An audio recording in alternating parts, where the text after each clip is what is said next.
But I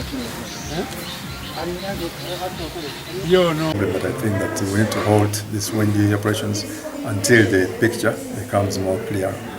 Kuandika ngaluka te Wendi tujitaka mu district eno kubanga leetera abantu bayise aye mwera mutumulemo ngero kwido obuzibu bwantuukireku bwakunjiba ku sente ngagizwa ku akaunti ya Wendi okuyira ku akaunti ya Airtel Money simu yange nge sente ejabidulwe gitya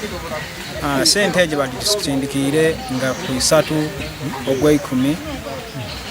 2023 nintasuna message Paris chief ogubeta Kawoda Lydia hamuno baliko wa Azalia chairman PDM Bugoda Parish nibanko bati okay reizo ngobo otasunire message okay reizo kuina sente ejo tuiza kujibona nkolachi tuiza kujisona ninida paka saa 7 nkaba nandi kumalo bwire akati ati anayo yabe tuli kwa mubanka tubone sente jeji jabiri chabutireke naku ninkubirako ogiso wena mugongo sabu county ni mukobere ensonga ninkubirako spokesperson we Kaliro na production officer mukulumba lumya na nintokano wa diso Kaliro nibeta abantu abo buli omuntu onongo bi Frederick sente jeja ya Wendi aye titwagitegeera bulungi nga tuli kwenda tutegeera ensobi lwaki tuli kuva mu DFCU okwira mu Wendi batusomesa enkola ya Wendi ati kufuna esente ditukira wa chairperson treasurer nabali mente okugaba akasente ako aife tulibonanga eyenkola terijja tuyamba erijja leeta okubuza sente d'abantu ife abakulu kayibaire mukutusiba kulima mwanyi era nga nsunire eka nitimire biina aye mutufuna kosebero mu bwongo buli kimu nakoseberwe olembera nti ntasunire sente nesaa eno nakoseberwe olembera era nsaba buyambi eri program bagitaire mu post bank so abantu esakoze 46 ejiri mu post bank eriyo esakoze jakuseberwe report eri kuba compiled twaba ne list yokunkomerero tusobola okukobera abantu no muhendo ogwagutebera ride aya bire ko ndagirira Iswenge district tulikoba temini sobola ku government etego kuzwayo kiriyale ehandike ebaluwa ngetukobera nti Wendi kitongole kiri hano mukyembracing if not isituiza kwisaba bayikiririe aba Wendi babe je babataka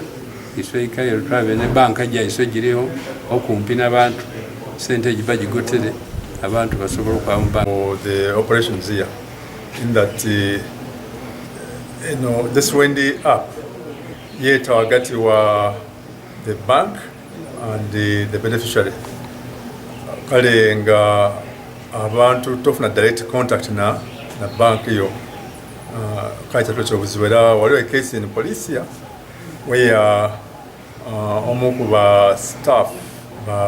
local government here yakubanta kwamba abantu transfer sente from the Wendi account onto the mobile money account, and in the process we lost I think about 30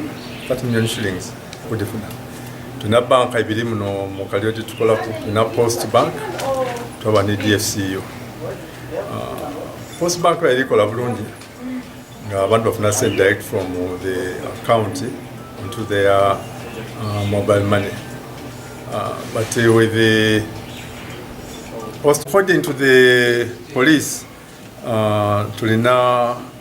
between 8 and 13 million shillings. 8 and 13 million shillings. Ngono yafunanga abantu ya nakanti nikuba yambako to transfer monies from the Wendi account onto the mobile money account. So nika ya dibuza daja wanti. Unokuja okujere mobile money, where is my money? Until your money, your account is dry. So